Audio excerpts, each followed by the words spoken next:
I always remind my crew, at the end of the day, they're paying us for an experience. They're paying us to deliver a hassle-free experience on the move in and move out. So our job is to try and do that. And sometimes those unexpecteds can make that hard to do, but that is our job.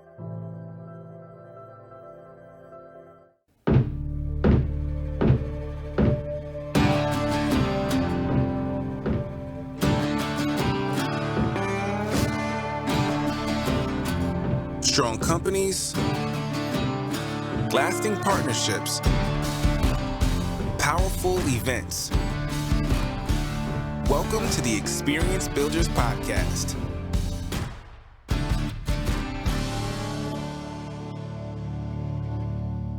Chris, I thought about you about 2 weeks ago, or a little bit less, as you were in the midst of all of your travels.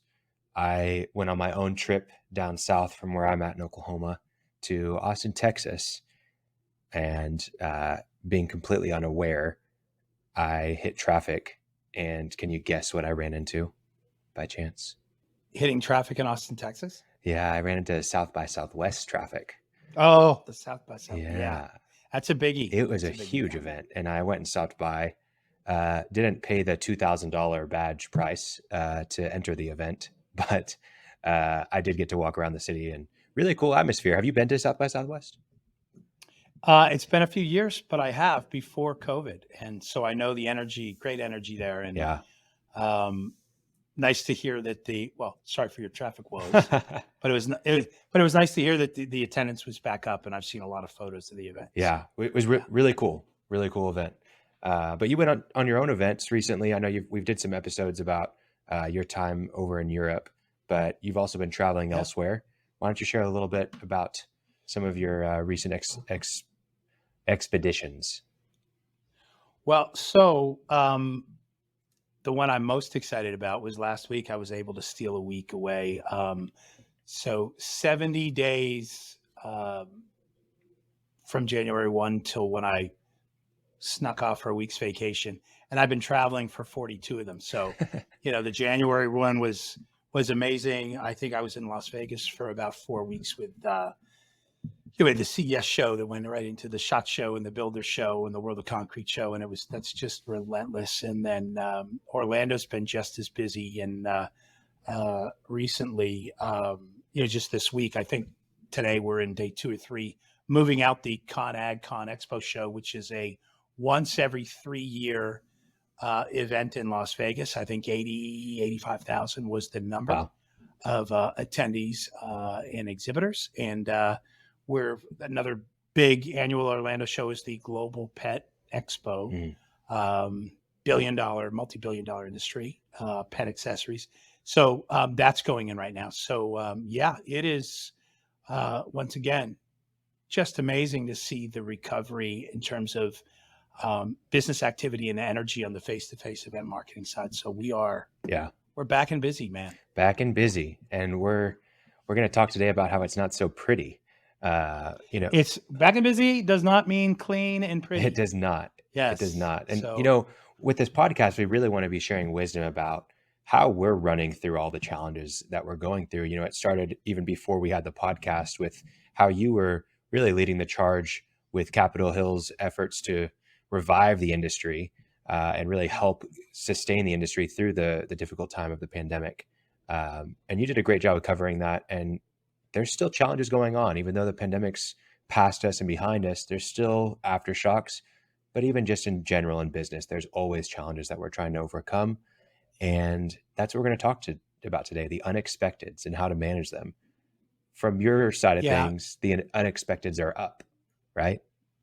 No, they really are. And so, I was, we learned a lot about unexpected and really conditioning ourselves on how to react during the pandemic, right? Maybe the biggest unexpected of all time. And so being back and busy is great, but many disruptions still exist. And I know I'm preaching to the choir with our listeners. I was reminded, Khalil, you're always so great in preparing for this weekly session with me. And I'm forever, for a little sneak peek for listeners, I'm the guy that comes sliding into third base 15 minutes, before, the morning of the show and our pregame.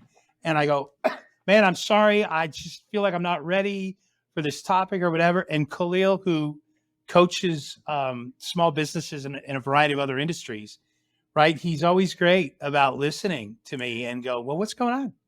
Right. And I'll say, well, I'm still a real working guy at my company. And these are the dragons I'm slaying and have distracted me from better preparing for our show. And he goes, well, tell me about it. And we'll go through it. And I'll go, God, this is exactly the kind of stuff you've been talking about sharing, right? This is the kind of, build back and business wisdom that, we should be doing an episode about this. I'm like, oh my gosh, you're right. And so inevitably I ask for a 2-day reprieve and I call like a dozen and a half of my owner friends or business leaders. And I go, hey, this is a topic we're thinking about. And so this week, what set me off while I was on vacation last week was the craziness in the banking industry. Yeah. Right. And so here I am trying to take a week off, but as 2 banks collapse, and then I read in day 2, 6 or 8 other banks that are now on the watch list for credit review. One of them was a top 8 bank, which is one of the banks I bank at. And I'm going, well, we're FDIC insured, $250,000. And I'm going, well, wait a minute. $250,000 is not per account. It's per account holder. So if you have 4 or 5 accounts at the bank, you're going to combine all those. And I'm realizing, well, between our, again, many small businesses do this. So we have our main operating account, and then we have our cost of goods account, which we move money to when we're buying things. And there's the sales tax account that we move, the sales tax we collect to. And then there's a payroll account. And so I realized we're way over $250,000. And I'm going, are we vulnerable? So I'm going, we got to move some money to a different bank, or what do we, anyway, talk about unexpected. If you would have ever told me someday you're going to have to worry about keeping too much money at a bank, and I'm going, that's not going to be my problem. But I think a lot of businesses this week face that. So anyway, it was that instance that triggered me telling Khalil, I've been distracted with this other stuff. And he goes, well, what other kind of unexpected stuff are you seeing? And I realized there was more than a few. Spoiler alert. If you are in the business event industry, right, we deal with unexpected, every exhibit, any of us build, has 5, 6, 8, 10 variables that you have little to no direct control over. I can't tell how quickly, I have no influence over the speed with which the tractor trailer number 183 in line gets to the dock and gets unloaded. I can't hustle along the electricians at the Las Vegas Convention Center or at Mandalay Bay any faster because I work in the industry. So there's those things that are sort of what we know is known unexpecteds. But I do feel, Khalil, that there seems to be a rise in greater measure of the unknown unexpecteds. The banking thing is a great example of that. And I think a lot of these things are a result of the other supply chain disruptions. For example, the labor shortage, as an example. ConExpo's moving out this week. You and I were talking at the break before, and I said, we're in day 2 of move out. There's 1,100 trucks. They're still waiting to be loaded. That is an abnormally high number of trucks waiting. And I'm sure it's not just because it's a big show, and it is a big show. It's because there's a labor shortage. There's a trucking shortage. There's a trailer shortage, right? There's a lot of reasons. Global Pet Expo is moving in right now in Orlando. We're in day 2 or 3 of the move-in. But the hanging signs, we've got a lot of the exhibits we've finished building, but the signs aren't flown yet because they're running 2 to 3 days behind on the pre-ordered hanging sign orders, the people that ordered weeks before. And yet it's moving slower. It's like molasses is in the system, and it's inexperienced labor, and it's not enough labor. And, whatever the case is, my point is all of those things then have consequences to the customer, cost consequences, and there's a domino effect in the disruption. So all of a sudden when we were talking, I realized this would be a really good topic of conversation. And when I called, half a dozen of my friends yesterday and today, it was they were like, oh, let me tell you what this is where I'm hearing other stories. So, yeah, so this is not going away anytime soon. And I feel like we should spend a little time unpacking Yeah, this about how to better prepare for that. absolutely. I think events probably deals with this more than anybody. Maybe the food industry might have some of this as well, but more than Yeah, anything, the sure. unexpecteds are huge in the event industry. Um, so let's talk about some of the, you've already mentioned some of the general things from personal hiring to, basic business costs going up to supply chain issues. It can be really hard to manage. I know that there were some really specific events that you dealt with in the past several weeks. I think you got 8. Let's go through those 8 specific examples. Well, again, I think just this week we saw a lot of business owners and financial executives realize, who would have thought, we need a strategy to diversify how we store the company's savings and operating cash. And that would be the money that you need relatively quickly for a variety of things on any given week or month. So I'm not talking about long-term savings and maybe a company has a mutual fund or what have you. So that's now going to become a thing. As I've talked to some owner friends and financial leaders, they're like, "Yep." And this problem may solve itself as the U.S. banking industry is going, "Hey, I know we have $250,000 as insured insured accounts in the FDIC. We all see those 4 letters FDIC, but it's been an awful long time since that number's been updated. It So has. that may take care of itself.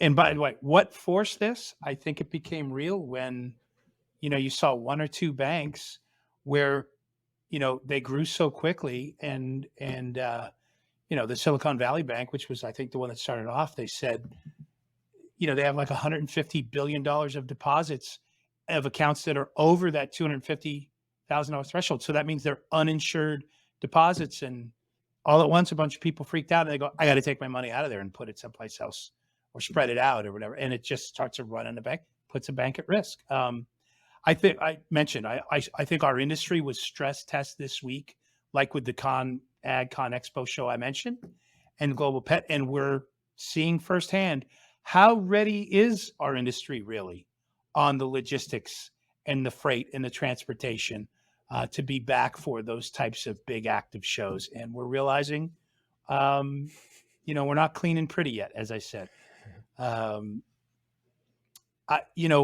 Just as we look, Khalil, with our own shipments in and out of our 2 facilities in Vegas and Orlando. So we're seeing, let's use freight as an example. We're experiencing what I would call unexpected mistakes I'll be kind and say 1 out of 3 shipments. So for example, we say, hey, we've got 8 pieces that are going to be moving to Atlanta for a show. And they show up with a 26-foot truck and not either a 40-foot or a 53-foot trailer. And so everything's not going to fit in that truck. Well, somebody at dispatch was new. Or we get somebody that does pick up a shipment and, it's not being delivered in an efficient way. And we find out the driver was new and he picked up freight and he drove directly over to the convention center. He didn't know that you have to check in 5 miles away. It's something called the marshaling yard where all the trucks for that show meet, check in, and then they are dispatched in an orderly fashion, first come, first serve, to the convention center. So that alone can cause delays. Right. So, in that case, it may be a poor understanding. Oh yeah, no, I'm a driver. I have my CDL and okay, but you really don't know anything about the trade show process. Anyway, we're finding again, so this is really the labor and the hiring and the experience challenges there. But it's silly. I mean, I don't know where this fits in. We've had more checks mailed this year to the wrong address or delivered to the wrong address. So is that a new mail carrier? Right? It's the right address is on the check. So, that's insane. We're seeing more we get to show site to move in somebody else's project, and the electrical order is incorrect, or some of the show services aren't ordered. Anyway, some of these can be anticipated, but there's a much higher volume we're seeing right now, and I equate that to our operational readiness, Yeah. collectively in the build back Well, process. and it's hard to be operationally ready whenever you're dealing with such high, not necessarily turnover, but just new employees into the space. You're dealing with all sorts of challenges, and on top of that, those challenges may not fit what your processes were before the pandemic, because supply chain is different, and Oh, it's so true. Yeah. and so it just comes with new territory for different people in the industry. It's bound to happen. But today we want to talk about how to manage those the unexpected, not necessarily just managing expectations, but managing unexpected expectations. So the first question I have, and we can kind of knock this around a little bit, but how do you personally, Chris, deal with the unexpected? I delegate. No, yeah. Um, so the thing is, when something unexpected happens, Khalil, in the event business, I think the natural instinct is everybody's temperature rises, right? Because they're uncomfortable. It's not going according to plan. And it really, in a lot of ways, it's predictable. And yet we work with a lot of white collar executives who are used to being in charge and getting things done and done efficiently. And now you're in this environment where all these variables have to come together, which you have little to no direct control over or influence over. And so they can get frustrated quickly and easily when unexpected things happen. So I think the first thing you have to do is you have to stay calm, and make sure that your people, you got to talk to your staff and coach them up about, remember, natural reaction, somebody's going to get emotional. And I'm going to remind you that in that moment at show site, you are the one person that can help them. And so you don't want to flex that or throw that at them, but take comfort in knowing that you're their best option. And so we talk a lot about, language we use and how you talk in that moment. But before we even get to the moment, Khalil, we spend a great deal of time at our company in being prepared and gaming out those things that could happen. Never could imagine the bank. Imagine if your cash were frozen and you couldn't make payroll. I mean, that was just really an extreme. Sure. But if something is breaking or somebody no-shows and something goes MIA, and or something's held at customs, or whatever the situation is, our company, and you know enough, and I think some of the listeners know enough about who we are. We're really structured to bring more resources to bear in the markets we do business in than most of the partners, which might be labor companies, as an example. That's probably the biggest group of in-city partners that get leaned on. But we have a shop, and we have 100 drop-in-place counters, and we have 75 AV monitors, and we have some emergency rental furniture. And what we don't have, we have a really good local collective of partners that will be responsive to us, that we can bring to bear. And it's why we're not everywhere, because we can't duplicate that in the top 20 US cities. But where we do hang our shingle, we want to make sure we can do that. So a big part of our readiness is, we pay attention to the things we know will happen. If you're a small exhibit house or an exhibitor and you do 5 shows a year, you obviously have some experience with what could go wrong. But when you do 55 builds a month in the same city, we really have a peek at the types of things that the sort of the known unexpected things that could go wrong. But we've, what's that farmer's insurance motto, Khalil? We know a thing or two because we've seen a thing or two. Yeah. That guy, right? We really have. And so we've made a deeper investment to be more ready, I think, than the average company, because 55, 60 projects a month. Yeah. And we're blessed to work in towns where there's a volume of work, so we can we can support that investment. But I don't know that I could do that if I were opening up an office in Mobile, Alabama, Yeah. right? Or Poughkeepsie, New York. Well, Nothing against those towns, but but I think that's also that intentional decision to only operate in those two cities is even a way of preparing for the unexpected, because yep. it minimizes your risk to not knowing what's going to happen in a city that you've never been in before, or that you only touch once a year. Right. So totally a good strategy there for the unexpected. I think dealing with the unexpected, it becomes a challenge when you're not calm, like you said, and you operate off your emotions. So much of being able to handle problems and find solutions is being able to think clearly and logically, not emotionally. I think defining the problem really helps you to deal with the unexpected, because yeah, you may deal with something temporarily, but there are so many side effects to the graphic not showing up on time, or the crew not showing up on time, or not being able to get into the warehouse. So with all of these unexpected things that could come up, being able to truly identify and define the problem and all of the side effects and consequences of that problem happening will help you so much to deal with the unexpected.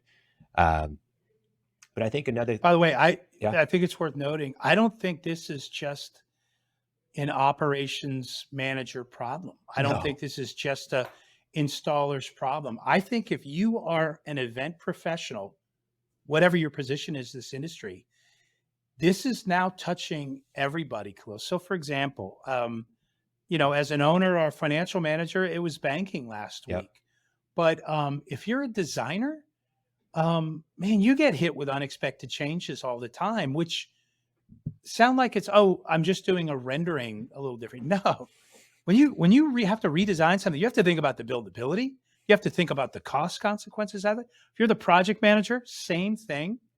If you're the account executive, right, and your big account that you've spent 3 or 4 or 5 years pouring into the relationship, and in this current job market with people flipping and changing so often, all of a sudden you get notice that your main contact that you're fully invested in is now gone. And now there's another person and you're back to square one. Talk about unexpected. Yeah. Right? Same with biz dev. How about your man, we've got a great partner, and they have spent the last several years deep down the rabbit hole penetrating the cryptocurrency industry. Yeah. Right. And so it was rocking and rolling, and then boom, it hit a wall, or it's up and down. And all of a sudden, the future looks different there. Right. And so again, any industry that gets hit with a recession, there isn't a person I know, a position I know in our industry, Khalil, that personally doesn't have to deal with unexpected. And I believe in greater quantities. Yeah. I think that's the importance also of having generalists on your team, because they are able to handle the unexpected and the problems and truly find holistic solutions much better than the specialist, where the specialist's view is so laser focused. You do need specialists on your team, but for dealing with the unexpected, they may not see the whole picture. And the generalist is going to be thinking of how it touches all areas of your business, or many areas of your business, much better than the specialist will. So that's always something. I think with the unexpected too, though, you do need to decide quickly. Nothing is worse than just lingering in the unexpected and just bathing in a problem for days and days. You need to be quick and act quickly. Make the decision, and an executed plan is typically much better than a plan that never comes to fruition. So come up with a plan and then go and execute it, right? And keep everybody aligned. I think another challenge that happens, a way to deal with the unexpected really well, is to communicate. At the end of the day, it all comes down to communication, in my opinion. But if you can communicate clearly what the problem is, how we're going to approach it, what needs to happen, who needs to do what, and who's in charge, how we're going to follow up with the client, how we're going to find a new solution. All these things come down to communication. And if you can communicate well and be calm, cool, collected, it'll help and do wonders for dealing with the unexpected. There was a situation recently that I thought of. I was dealing with someone who was very upset, would be an understatement, about a problem, and they were rightfully upset, but they were so emotional about it that it wasn't going to lead to a positive solution. And there's a really great book called Nonviolent Communication. It's more of like a textbook, so don't go and just pick it up and decide to listen to the audiobook version. But it is a good book, Nonviolent Communication. And in one of the sections, he talks about the impact of just lowering your voice to a whisper. And with the problem that people have with a whisper is that if they're trying to talk, they can't hear you. And so immediately they listen. And we're accustomed to hearing a whisper almost like it's a secret. And so in this situation, I came up, I said, hey, listen, I'm so sorry that this happened. You're so right. You're completely screwed. I'm so sorry. Exactly. But no, I mean, Yeah. if you just lower your voice, it has such a impact. And immediately whenever he responded, he didn't need to yell because he could talk at a normal pitch and be speaking over me. So if that's what he was trying to accomplish, he didn't have to yell. And because he's not yelling, then he can talk more logically and he can see that we're trying to solve the problem. So that's just a simple tip. But obviously there's so many things that you can talk about with the unexpected and how to deal with it. But I think leading by example and being calm, cool, collected yourself will really help ease the tension in a situation. Yeah. Being the voice of reason, not emotion. Identify your problem and define it very clearly, not just for yourself, but to your team, and communicate what the plan is very thoroughly and clearly to everybody involved, client, team, vendor, whatever it is. And then, make it a quick decision about it. That's a great point. And I love the idea of lowering your voice inflection, because I've seen that and felt that work both as a person, as a recipient of, and the solution provider.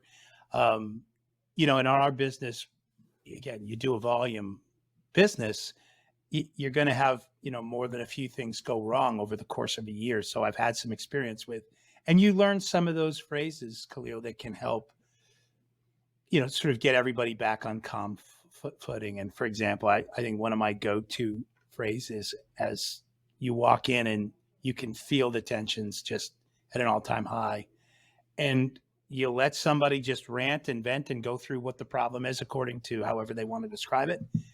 And you say, well, give me a minute to huddle up with so-and-so. And then you come back and you go, okay, so again, I think there's a couple of options that we have here. Yeah. They're not unlimited, but let's run through what they are. And then let's talk about the consequences of each one, both on time and or cost. And then you help prioritize, what happens based on what the most important things are.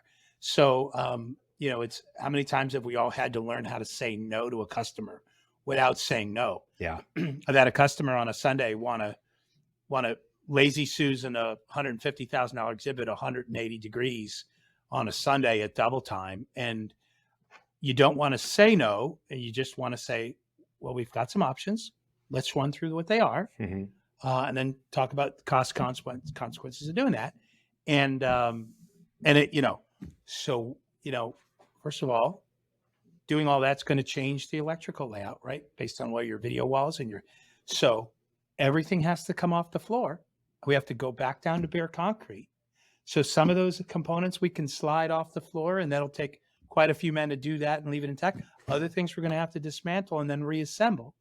And anyway, once you start to go through things, or maybe another option would be, we can float a sign over that main aisle or facing this way that's going to attract the crowd that you want, that you think would be better if the booths were facing the other way. Anyway, but once you make sure that customer who's probably used to making decisions gets to make a decision, right? Mm. And I always remind my crew, at the end of the day, they're paying us for an experience. They're not paying us for the thing the booth, the thing we're setting up. I mean, I know they are, but they're paying us to deliver a hassle-free experience on the move in and move out. So our job is to try and do that. And sometimes those unexpecteds can make that hard to do, but that is our job. Yeah. And so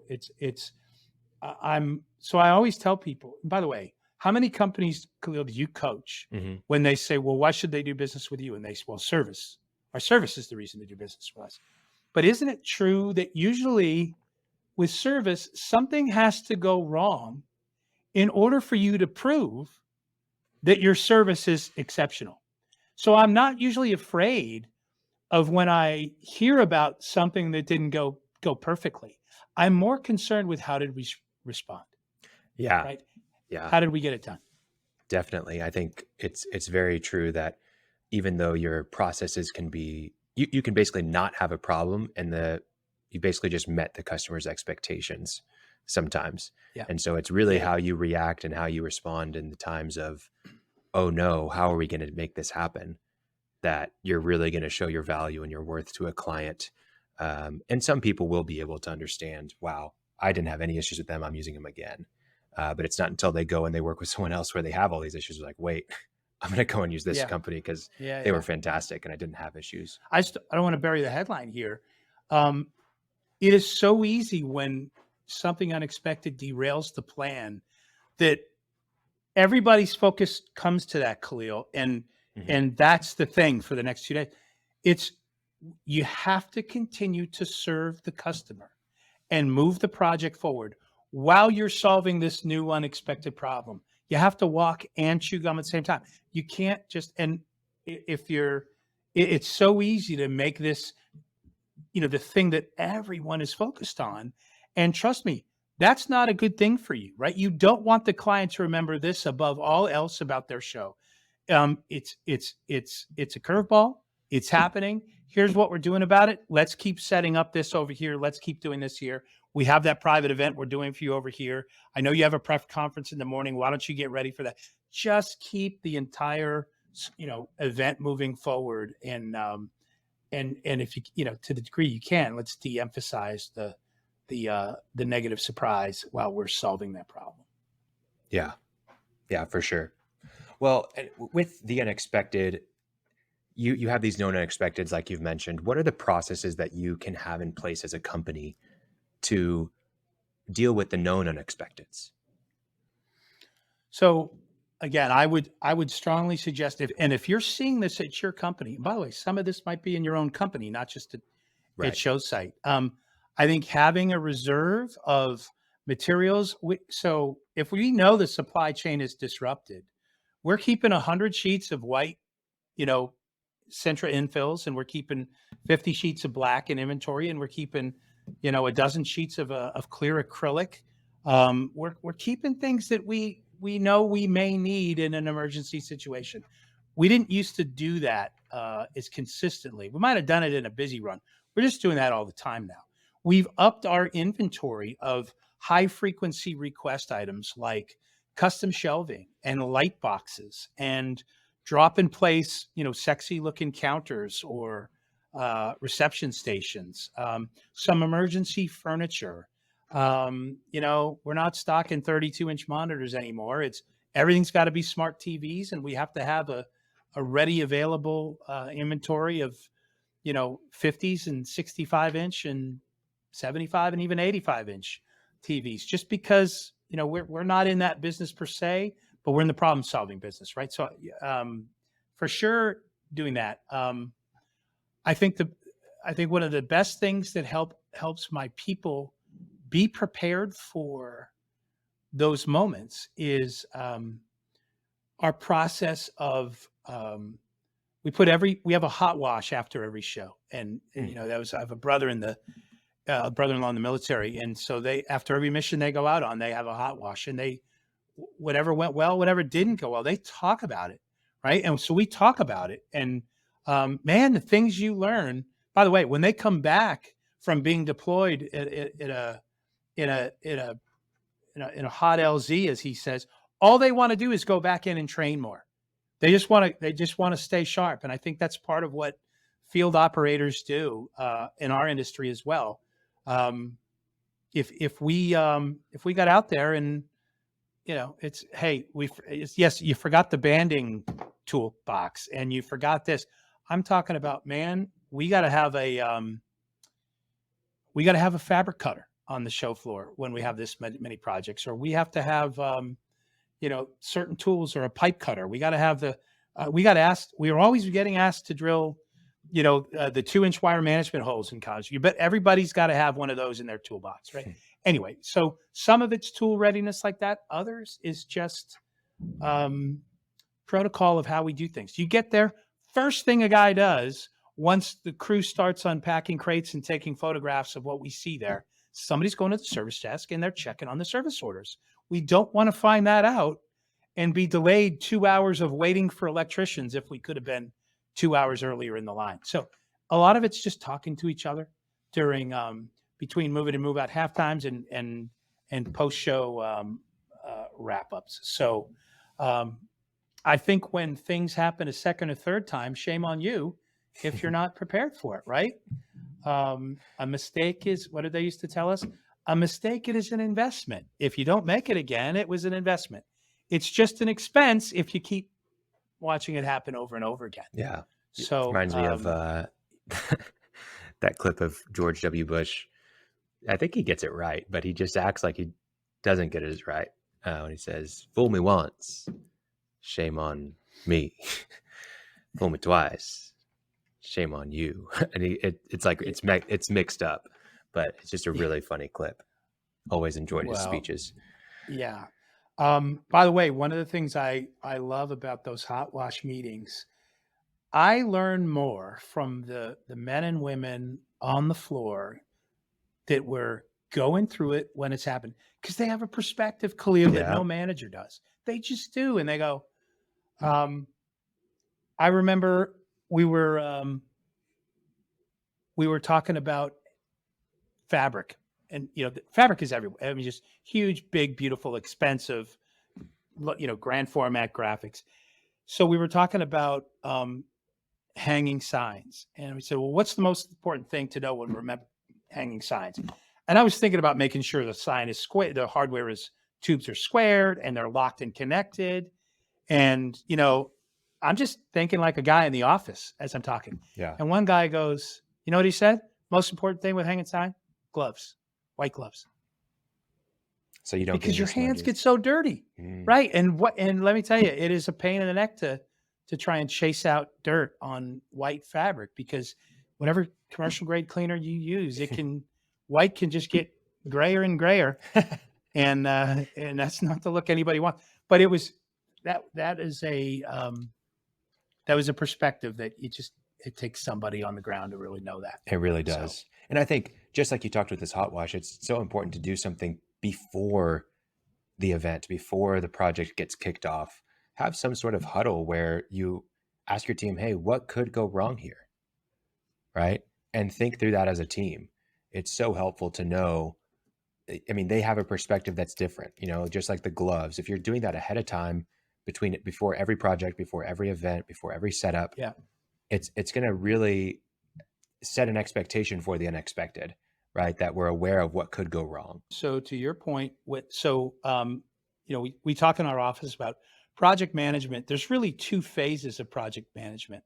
There's what we call the pursuit and solicitation phase, right? That's there's a project manager involved in that, and that there's estimating and there's design, and you're putting a presentation package together for the sales or the biz dev team, and there's some back and forth and changes and all that. But at some point, when a client commits up to doing a project with you, then we go to what we call handover circle, right? And so that's where we have what's called the launch meeting, and this is where it moves from the pursuit phase down into production. And so it's critical that we get the right people are at that launch meeting, and there's somebody from production and there's somebody from field operations, because they think and hear things differently. And we have the relationship managers there, and the project manager who's going to be involved in is there. But everybody, and usually there's somebody from accounting there, right? Because they're listening for the spend, the materials that have to be ordered, and what's going to be. So it doesn't have to be a long meeting. It might be 15 minutes. Bigger projects, it might be an hour. But it's an important meeting because people listen differently. And to your point, that's your opportunity. You don't have to ask questions, what could go wrong.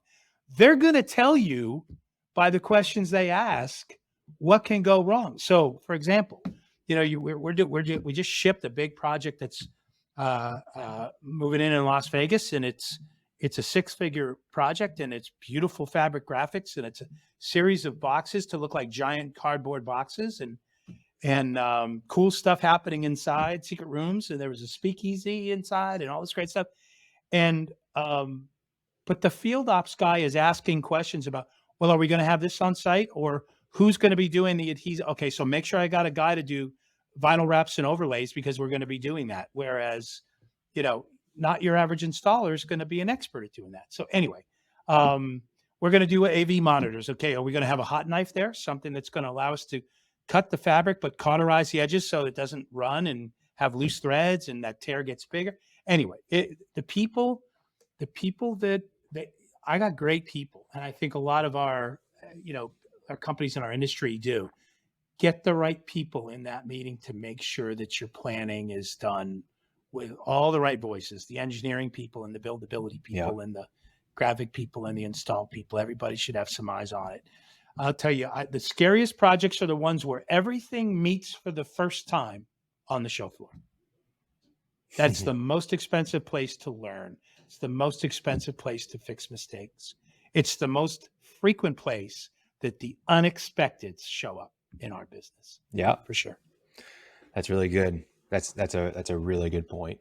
I think one thing that we haven't touched on just yet is how we prepare clients for the unexpected, because just as important as it is to go through it as a team, it's really good to set those expectations up front with a client. What's something that you guys do at Crew XP to prepare clients for the unexpected? Well, we've got those clever little models like, well, we may be slow, but we're expensive. No, man. A couple things. I always like to make sure, are you sending in a traveling supervisor? Can we have a conversation about what that means? That's not the salesperson that sold it that doesn't know anything about the exhibit. So my question is there somebody from your shop, if you've done the dress rehearsal there, or if you're going to be part of our team building it for you, I want to make sure we're putting you on our project management team so you're included, and your job is to chase down the the client artwork and any any equipment that we need to integrate, whatever the special attention details are. We got to be making sure we're all on the same page in the same team. So I think that's a big part of it, Khalil, is just setting expectations that we're only going to be as good as the information you provide us, and you can't ask us too many questions, and want to make sure you're available for us to ask you any. But our motto is we insist on doing a full dress rehearsal on a build that we're doing for a partner. We want that full dress rehearsal. We'd love you to come in. If not, we're happy to turn on the ring cams and let you do internet previews. But the dress rehearsal is where is where you find out fit and finish issues and buildability issues and any questions. Let's find it out not in the most expensive place, not where we have all the variables that show up where we have little to no direct control over. We want to run into those things if possible. Yeah. And when we have to skip the dress rehearsal, it's and we hate doing that, but it's what happens when lead time gets away and clients aren't able to get artwork in time, and there's not going to be enough time to do the dress rehearsal. And we just no. We know it's going to happen. We're going to have some challenges that show up at show site because our risk is higher because we didn't get the dress rehearsal. I mean, anybody that's out there that loves the theater, can you just imagine, right? Showing up for performance, and the actors never got to walk through a set before, and they don't know the blocking, and they didn't even get to run their lines together. Yeah. Right. And it's just, anyway, there's tons of analogies we can use, but if we really want to deliver that end user, that brand side client, a hassle-free experience, we want to play the game having already played it. Right? Yeah. There's a reason teams practice. So, absolutely. Yeah. No, that's so good. I love the rehearsal aspect of it and doing it not on the show floor where they're more expensive, where the problems are more expensive. I think always being upfront with clients when there's an issue is super helpful. And again, like if something unexpected happened at a show and the next week you got another show in the same place with another client, tell them what happened so they're prepared, right? And this is the plan we have in place to address that. share information and share lessons learned with clients. It's always going to go a lot farther than hiding those details from people. I think the last point I'd make, Khalil, is in our business, and I know our Experience Builders listeners know this. Unexpected's just a part of what we do, and we're talking about some very extraordinary things that seem to be happening now, and more challenging. Readiness is even more important. But so you asked, how do we set expectations? Talk about them. Talk about that there's going to be some, particularly the larger the project. So there's a reason that we don't do, if we're just doing the labor, for example, we don't do a guaranteed price on something that's going to be, 5 or 6 guys over 3 or 4 days to set it up, because we just know that in the actual show floor environment, because in the dress rehearsal environment, we don't have one union for electrical. We don't have another union bringing the freight. We don't have close-quartered other competitors and exhibitors that are taking up aisles and doing stuff, or people, maybe trying to grab something out of your job box, or your ladders walk up. We don't have things that slow us down. So and by the way, we don't have clients that are on site making scope of work changes like it happens, half the time at show site. So my point is, there's probably, we do what we call a track and reconcile bill on labor, or at the end of the show. And so we take great notes. So I like to give our partners every single day, we anticipated 128 man hours to move everything in for the complete install. Here's what it is each day. 4 men on day 1 for 8 hours, 4 men day 2 for 8 hours, 3 men 8 hours, day 3, whatever it is. And you go, I'll give you an up or down count of how we're doing. Here's where we're at on our progress. We're right where we thought we would be on day 2. We had 1 guy less, but we made up the work. So we're actually 8 hours in the bank, right? If we're over, and very often that's because of an unexpected delay, it could be the hanging sign guys took too long to wait. We couldn't get started, or the carpeting didn't show up in time, or whatever it was. And so we always go at halftime, here's where it's at. And we will try to make up some of those hours on the dismantle and repack. We're in it together. And so we're managing your project, and very often we're really good. So if we can do that, we will make up time. But we have a conversation about it beforehand. Nobody should get a bill at the end of the show from an EAC contractor. They get bills from the general contractor all the time that are unexpected, but it shouldn't be an unknown with a partner that you've contracted with. You should be kept informed the whole time and know why. And again, whether it's a scope of work change, whether it's a mistake, hey man, if my guy laid out one of your graphics and on a printed sheet of acrylic, and he put a ladder on the edge of it and chipped and cracked it, believe me, that cost is on me. And my guys know to tell me the minute it happens, because we're going to get it into production before the show opens. We'll have it fixed. And anyway, you just, that doesn't happen very often, but you got to be stand up guys in that situation. Yeah. But you're all on the project team together. The expectation is it's not going to go according to what the forecast was. It's just too big a project. Have you ever built a house or had a friend that built a house? There's always a punch list left over. There were some changes they made. I'm changing the railing. Hey, we want to add a couple steps here. That's too big a drop. Whatever it is. Same thing happens when we're building portable branch offices for 3 days at a time. So yeah. So that, I guess would be my last how to set expectations. Let's just make sure we're communicating day by day what the progress is. Communication.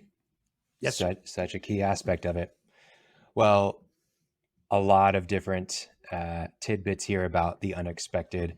I'm sure a lot of people relate. I hope that the advice, tips, and little feedback that we provided were helpful for people. And I'm sure there's things that we missed. I'm sure there's some people out there that have some really great advice for dealing with the unexpected, or maybe even some horror stories of the unexpected that you truly just couldn't control. So we'd love to hear from listeners. If you've got something, shoot us an email. You can find a email in the show notes, or reach out to Chris directly and share some of your experiences. Then we'll talk about them sometime on the podcast. But Chris, I think this was a really helpful episode. Hopefully there's less unexpecteds in your business, but I don't really have good news for you on that. It's probably going to stay the same. No chance of that happening. Listen, it's great to be back and busy, Khalil. Yeah. I think everybody feels the same way. And again, we had the biggest unexpected that we all lived through for 30 months, taught us patience, taught us the need to be better prepared. So we're all so grateful for the work and take it seriously, the responsibility we have to be better prepared. So glad we got a few minutes today to unpack that and talk about what it looks like at this stage of the game. So, Yeah, absolutely. As always. Well, thanks, Chris. See ya. Thank you. Peace, guys. Thanks for listening to the Experience Builders Podcast. Check out our website in the show notes or visit crewxp.com to learn more.